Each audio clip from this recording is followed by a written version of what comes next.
오늘 같이 나누실 말씀은 구약성경 시편 7편 1절부터 17절 말씀까지입니다. 구약성경 시편 7편 1절부터 17절 말씀까지입니다. 우리 말씀은 11절 말씀 같이 읽겠습니다. 11절 말씀 같이 읽겠습니다. 시작. 하나님은 의로우신 재판장이시며 매일 분노하시는 하나님이시로다. 아멘. 어제 시편 6편을 통해서 다윗은 절박한 상황 가운데서도 변치 않는 믿음으로 하나님을 바라고 기도했습니다. 자신을 둘러싸고 있는 악한 대적들을 향해서 그래서 떠나가라, 나를 떠나라 이렇게 선포합니다. 그것은 자기가 그 대적들보다 힘이 많기 때문이 아니라 자기가 기도할 때 들으시는 그 하나님을 믿는 믿음 때문에 이렇게 그 대적들을 두려워하지 않고 그들 앞에 이렇게 선포할 수가 있었습니다. 결국 그 절망을 극복하는 열쇠는 무엇이었나? 하나님을 의지하는 믿음이었다. 이렇게 말씀드릴 수 있습니다.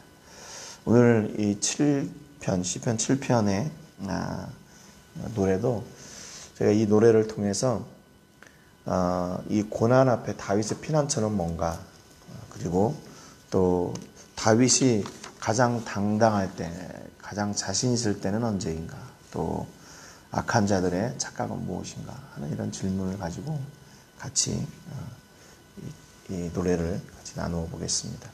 본 시도 역시 다윗의 시입니다. 작사, 작곡 다윗. 그런데 오늘 보니까 다윗의 시가연 이렇게 기록이 되어 있죠. 시가연이란 말은 히브리 말로 방황하다, 비틀거린다 그런 뜻이에요. 그러니까 다윗의 방황, 다윗의 비틀거림 이런 그 표제라면 지금 다윗이 이 노래도 그렇게 밝은 내용의 노래는 아니구나라는 것을 이렇게 예측할 수가 있습니다. 그래서 다윗의 슬픈 노래, 아니면 요즘 말로 얘기하면 단조의 노래 이렇게 해도 좀 이렇게 어두운 좀 그런 분위기의, 슬픈 분위기의 노래다 이렇게 생각할 수 있습니다. 그런데 이 노래를 만들 때 베냐민인 구시의 말에 따라 여호와께 드린 노래 그랬습니다. 그래서 이 구시가 어떤 사람인가 성경에 기록된 그런 예시가 없고요. 이 말에 대해 이제 그 해석을 하는 게 좀 다른데, 어떤 그 주석에는 구시가 이렇게 무고한 그런 고소를 다윗을 해가지고 그게 마음이 아파서 이렇게 노래를 했다. 이제 그렇게 주석하는 성경도 책도 있는데 그런 건 아닌 것 같아요. 그런 구체적인 내용보다는 아마 구시가 혹시 다윗이 어떤 사람들에 의해서 침략을 당할 것이다라는 어떤 그런 이야기나, 아니면 구시 자신이 당하고 있었던 그런 슬픔 이런 걸 보면서 구시의 고통이 나의 고통이라는 어떤 그런 연관관계, 베냐민 사람이라는 그런 단서가 있기 때문에 다윗을 대적하거나 그랬던 것은 아니었던 것 같아요. 아무튼 이 구시의 말을 통해서 다윗이 이런 노래를 이렇게 드리게 됩니다. 그러니까 다윗 자신을 구시를 통해서 이렇게 좀 투영해 본 것 같아요. 구시의 고통이, 구시 가운데 있는 고통이 나의 고통이구나라는 것을 이렇게 깨닫지 않았나 하는 것을 이렇게 봅니다. 1절에 보니까 여호와 내 하나님이여 내가 주께 피하오니 나를 쫓는 모든 자들에게서 나를 구원하여 내소서 그랬습니다. 그러니까 지금 많은 추격자들, 다윗을 쫓아오는 자들, 다윗을 위협하는 자들, 그런 자들이 있는 거죠. 그 추격을 피해 도망할 곳을 찾는 신세, 처량한 신세죠. 참 이렇게 쫓기는 인생이 된다는 것이 참 불행한 것 같아요. 그러니까 어디에 마음 둘 수도 없고, 어디에 정착할 수도 없고, 또 늘 사방을 둘러봐야 되고, 약육 강식의 세계에 사는 그런 초식 동물들이 있잖아요. 최하위에 있는 그런 동물들의 어떤 긴장감, 이런 것들이 아마 이 시를 통해서 다윗이 이렇게 표현하고자 했던 그런 것들인 것 같아요. 그러니까 나를 이렇게 쫓아오는 자들이 하도 많아가지고 내가 마음을 제대로 둘 곳이 없습니다. 이게 정말 엄청난 내게 스트레스입니다. 그런 고백이겠죠. 그런데 그때 다윗이 붙잡았던 한 줄기 동아줄, 한 줄기 구원의 줄이 있는데 그게 뭐였냐면 하나님이셨어요.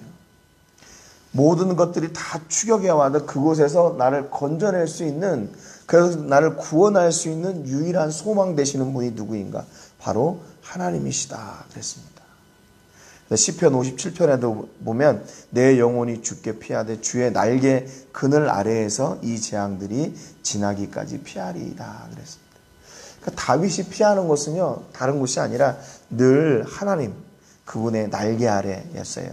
시편 61편 3절 4절에도 주는 나의 피난처시요 원수를 피하는 견고한 망대이십니다. 그런 노래를 했어요. 내가 주의 날개 아래로 피하리이다. 그러니까 어미새 날개 아래에 이렇게 탁 그 병아리들 자기 새끼들을 이렇게 감싸는 것처럼 그 하나님의 보호하심이 다윗에게 이렇게 피난처가 되었다고 이야기하죠. 그러니까 그 날개 아래 그 품어 있을 때 하나님의 보호하심 아래에 있을 때 다윗을 두렵게 했던 모든 것들이 다 사라져 버리게 된다는 것이죠. 이것은 다윗이 경험을 통해서 아는 거예요. 그분이 나를 보호해 주시는 거. 오늘 한 번, 첫 번째 경험이 아니라 매번 삶 가운데서 하나님이 다윗을 보호하시는 역사가 있었기 때문에 그것을 고백하고 이렇게 찬양하게 된 것이요. 왜 다윗은 하나님을 기대하고 이렇게 고난 중에 찾습니까? 2절에 보니까 건져낼 자가 없으면 그들이 사자같이 나를 찢고 뜯을까 하나이다 그랬어요. 여러분 사실 그 자기를 공격하는 자들이 두렵지 않은 것이 아니에요. 다윗도 두려워요. 그게 무서워요. 그래서 사자들 같이 공격하는 그런 포악한 그런 추격자들이기 때문에 다윗도 무서워요. 그런데 자기를 공격하는 그런 사자와 같은 성난 사자와 같은 굶주린 사자와 같은 그런 악한 자들보다 자기를 보호하시는 하나님이 더 위대하신 분임을, 더 능력 있으신 분임을 다윗이 믿었기 때문에 다윗은 그 고난 중에 하나님을 찾는 자가 되었어요. 여러분 무엇을 우리가 붙들고 있나, 무엇을 더 믿고 있나에 따라서 우리가 그곳을 찾게 되고 그곳에 피하게 되는 거죠. 하나님을 다윗 자신을 공격하는 자들보다 더 의지하고 신뢰하는 그런 사람이 될 수 있었어요. 왜 그런가? 왜 그렇게 하나님을 더 신뢰하고 의지할 수 있었나? 3절부터 5절에 보니까 여호와 내 하나님이여 내가 이런 일을 행하였거나 내 손에 죄악이 있거나 화친한 자를 악으로 갚았거나 내 대적에게 까닭 없이 빼앗았거든 원수가 나의 영혼을 쫓아 잡아 내 생명을 땅에 짓밟게 하고 내 영혼을 먼지 속에 살게 하소서. 그래서 지금 다윗이 하나님 앞에 뭘 고백하냐면요. 하나님 나 아시잖아요. 이제껏 내가 어떻게 살아왔는지 하나님이 잘 아시잖아요. 혹여나 내가 악한 일을 행한 게 있거든. 나를 이렇게 저주하십시오. 그러나 내가 악한 일을 행하지 않았으니까 나를 어떻게 하는 거예요? 보호하시고 도와주세요. 그 말입니다.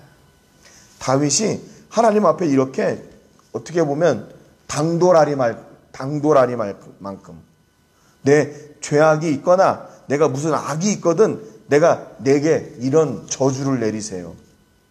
이렇게 하나님 앞에 당당하게 이야기할 수 있었어요. 왜냐하면 하나님은 공의로우신 하나님이신데 다윗 자신을 잘 아실 것을 믿었기 때문에 그런 거죠.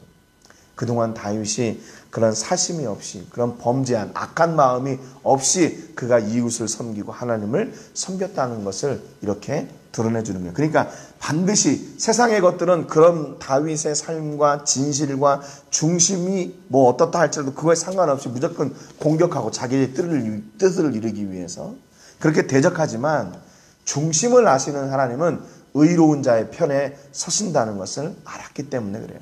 여러분 여지껏 다윗이 고백했던 자신의 의가 뭐예요? 사실은 이렇게 자기가 당당하게 내가 어떤 악의 없이 살았습니다 라고 고백하지만 이렇게 살게 하신 분이 바로 나의 의 되신 하나님이십니다. 그 말이에요. 그러니까 하나님의 뜻을 따라서 내가 이렇게 산 거 하나님이 아시잖아요. 그 말이죠. 그러니까 다윗이 그런 도적들 앞에서 하나님의 도우심을 담대하게 구할 수 있었던 이유가 공평하신 하나님, 공의로우신 하나님이 자기를 아시기 때문에 그렇다는 겁니다. 그래서 다윗이 가장 자신 있을 때, 가장 당당할 때가 언제인가? 6절에 보니까 여호와의 진노로 일어나서 내 대적들의 노를 막으시며 나를 위하여 깨소서. 주께서 심판을 명령하셨나이다. 민족들의 모임이 나를 두르게 하시고 그 위 높은 자리에 돌아오소서. 여호와께서 만민에게 심판을 행하시오니 여호와여 나의 의와 나의 성실함을 따라 나를 심판하소서.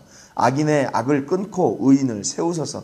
의로우신 하나님이 사람의 마음과 양심을 감찰하시나이다. 그래서 지금 하나님 앞에 폭풍같이 계속 요구하고 있어요. 하나님, 이렇게 빨리 여기 돌아오세요. 빨리 심판하세요. 그러니까 다윗이 아무리 힘들고 어려운 상황에 있었지만 하나님 앞에 설 때는요, 늘 당당하고 자신이 있었어요. 왜? 하나님은 자기의 중심을 아시기 때문에, 그리고 그뿐만 아니라 자기의 중심을 아시니까 자기를 위해서 이렇게 일하실 것을 알았기 때문에 그런 거죠. 그래서 다윗은 하나님 앞에 설 때 늘 이렇게 당당했어요. 자신이 있었어요. 예, 부족하고 힘들고 어려운 극한의 상황이 있었지만 하나님을 생각하고 하나님 앞에 설 때는 이렇게 당당했어요. 하나님, 빨리 이놈들 빨리 이 악을 빨리 제거해 주세요. 그러니까 이것은 다윗이 당당할 수 있었던 것은 그가 무슨 능력이 있고 뭐 어떤 힘이 있고 세상에 빽이 있었기 때문이 아니라 공평하신, 공의로우신 하나님이 나를 인정해 주신다. 나를 아신다. 그거 하나가 다윗을 당당하게 만들었던 이유입니다. 여러분, 우리가 세상 가운데서 당당하게 사시기를 주님의 이름으로 축복합니다. 기죽지 마시고 어깨 이렇게 움츠리지 마시고 당당하게 이렇게 멋지게 여러분 사셔요. 왜냐하면 하나님이 우리를 아시고 그 전능하신 하나님이 우리 편에 서 계시고 우리를 위해서 이렇게 일하실 것이기 때문에 그렇습니다. 그래서 악한 자들이 이 땅 가운데서 지금 누리고 있는 착각이 뭐냐면요, 10절에 보니까 나의 방패는 마음이 정직한 자를 구원하시는 하나님께 있도다. 하나님은 의로우신 재판장이시며 매일 분노하시는 하나님이시로다. 지금 이 하나님을 믿었기 때문에 다윗이 당당했어요. 그런데 이런 의로우신 하나님, 재판장이신 하나님은 악한 자들에게 어떤 하나님이신가? 12절 13절에 보니까 사람이 회개하지 아니하면 그가 그의 칼을 가시며 그의 활을 이미 당기어 예비하셨도다. 죽일 도구를 또한 예비하시며 그가 만든 화살은 불화살들이로다. 그랬습니다. 다윗에게는 한량없이 방패가 되시고 보호자가 되시고 구원자가 되시는 하나님이신데 악한 자들에게는 어떻게 돼요? 죽일 도구를 준비하시는 그런 심판의 하나님이세요. 하나님이 준비하시는 화살들이 불화살들이래요. 섬찟하죠. 이 심판 앞에 그 누구도 외면될 수 없어요. 그 누구도 이렇게 빠져나갈 수가 없는 거예요. 그러니까 다윗이 당당한 거예요. 하나님은 나의 변호자가 되시고 나를 선한 길로 이렇게 인도하시는 그런 재판장이신 하나님이시지만 악한 자들에게는 이런 징계를, 용서 없는 징계를 내리실 그런 하나님이시니까 그것 때문에 다윗이 당당할 수가 있었습니다.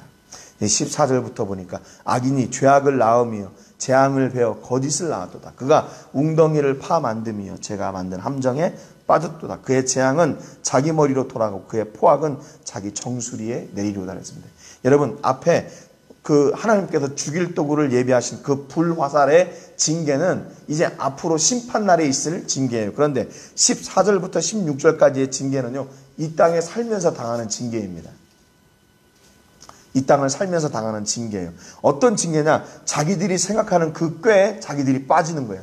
자기가 파놓은 함정에 자기들이 빠지는 거예요.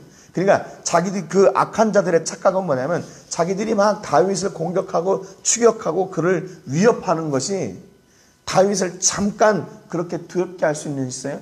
그런데 오히려 그것이 자기들이 파놓은 함정에 빠지게 되는 그런 길이라는 것을 그들은 모르는 거예요. 자기들이 힘센 줄 알고 자기들이 이긴 줄 알고 자기들이 성공한 줄 알고 자기들이 최고인 줄 알고 착각하고 있는 거예요. 그 안에 하나님이 계시지 않는데 그걸 모르는 거죠. 여러분, 반대로 얘기한다면 뭘까요? 이 땅에 사는 의인들에게 여러분, 앞으로에 있을 우리 그 마지막 심판날에 천국은 분명히 보장된 거예요. 그러면 이 땅을 살면서 우리는 어떻게 되나? 그러면 우리는 계속해서 고난당하고 이렇게 두려워하고 실패하고 그렇게 살아야 되나? 아니에요. 이 땅 가운데도 분명히 하나님께서 우리에게 주시는 그런 상이 있습니다. 상이 있어요. 근데 그 상은 우리가 노력해서 얻는 게 아니에요. 그리고 그 상은 우리가 생각하는 세상의 기준의 상이 아니에요. 시편 1편부터 계속해서 우리에게 던졌던 첫 번째 화두가 뭐라고 그랬죠? 복이라고 했어요. 복에 대한 것. 복이 무엇인가? 그 복은 세상의 기준으로서의 복이 아니었어요. 하나님의 말씀을 즐거워하고 묵상하는 거. 하나님이 인정해 주시는 거. 하나님을 기뻐하는 거. 그게 우리의 힘이라고. 그것이 복이라고 얘기했잖아요. 그러니까 이 땅 가운데서 하나님께서 주시는 그 복이 이 땅 가운데서 반드시 있다는 거예요. 세상이 말하는 상, 세상이 말하는 복은 그러면 하나님의 선하신 뜻을 따라서 우리에게 반드시 허락해 주셔요. 그리고 우리가 그것을 쫓아다니는 사람이 아니에요. 우리는 또 다른 차원의 복을 쫓아갈 때 하나님께서 이 땅의 것을 채워주시는 거죠. 왜? 우리가 있어야 될 것을 아시는 하나님께서 그걸 채워주시게 되는 거예요. 그러니까 악인들은 이 땅 가운데 자기들이 승리한 것처럼 보이지만 오히려 함정에 빠지고 마지막 날 영원한 지옥 형벌을 누리게 되지만 이 땅 가운데서 믿는 사람들은 하나님이 인정해 주시는 하나님이 아시는 삶을 살다가 마지막 날 하나님께서 구별하시는 영원한 천국에 나누어지게 되는 겁니다. 여러분과 우리가 삶이 달라요. 다윗처럼 이렇게 기뻐하는 것이 다르고 당당한 자리가 다르고 의지하는 사람이 다른 거죠. 그래서 17절에 내가 여호와께 그의 의를 따라 감사하며 지존하신 여호와의 이름을 찬양하리로다 그랬어요. 그러니까 자기가 지금 처음에 이 찬양의 처음이 어떻게 시작했어요? 내가 두렵고 나를 쫓아다니는 자가 많고 내가 이렇게 힘들고 어렵고 그렇게 시작을 했어요. 그런데 그 찬양의 끝은 어떻게 됐습니까? 여호와께서 나를 아시니까 나는 오히려 하나님을 찬양하리로다 그랬습니다. 얼마나 멋진 인생이에요. 여러분 어려운 중에 낙심 중에 절망 중에 절박한 그런 극한의 상황 앞에서 하나님을 기억하니까 그 환경이 어떻게 바뀌었어요? 찬양으로 바뀌었어요. 슬픔이, 눈물이, 고통이 하나님을 찬양하는 찬양으로 바뀌었어요. 여러분, 오늘 여러분의 삶 가운데서 이렇게 하나님의 의를 따라 감사하는 찬양이 흘러넘치는 복이 넘쳐나시기를 주님의 이름으로 축복합니다. 다른 게 아니라 의의 하나님이었어요. 내 의의 하나님. 오늘도 이 의의 하나님께서 여러분을 친히 보호하시고 사자의 공격과 그 악한 것들의 꾀와 함정을 파놓은 그 길 앞에 하나님께서 우리를 가장 선한 길로 인도하시는 그 복, 그래서 우리가 필요한 것들을 채워주시는 그 복이 여러분 가정 위에 자녀들 위에 넘쳐나시기를 주님의 이름으로 축복합니다. 오늘 기도하실 때는 출라비스타 교회를 위해서 기도해 주시기 바랍니다. 이번 주부터 저희가 온라인 예배로 이 출라비스타 성도들과 함께 로뎀 성도들과 함께 예배하려고 하는데 그곳에 비록 온라인으로 예배하지만 하나님의 은혜가 풍성할 수 있도록 그리고 거기에 지금 방치되어 있는 그 성도들이 하나님의 복음을 이렇게 들을 수 있는 기회가 될 수 있도록 위해서 기도해 주시기 바랍니다. 코로나19가 속히 진정되고 우리가 오프라인 예배로 하나님을 함께 예배하는 날이 속히 올 수 있도록 위해서 기도해 주시고요. 오늘 말씀처럼 나의 의의 재판장이신 하나님 앞에 언제나 당당하게 서는 그런 복된 삶을 살게 해주시기를 위해서 기도해 주시기 바랍니다. 제가 먼저 기도하고 같이 기도하겠습니다.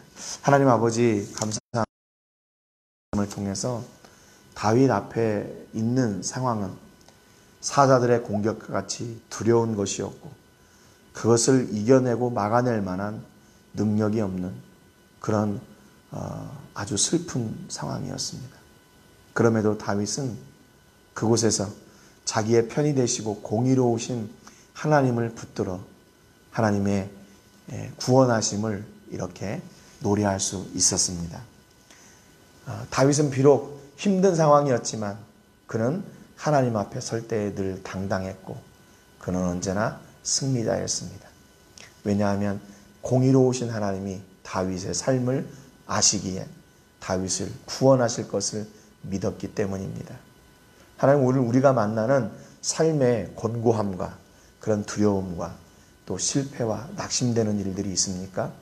그때 그 환경 때문에 두려워하지 말게 하시고 그 환경을 지배하고 계시는 하나님을 붙들어 하나님이 주시는 그런 능력으로 능히 이겨내는 저희들이 되게 하시고, 그로 하나님께서 우리의 아버지 되심이 선포되고 증거되고 간증되는 역사가 있게 하여 주시옵소서. 하나님, 오늘도 우리의 삶을 찾아와 주시옵소서.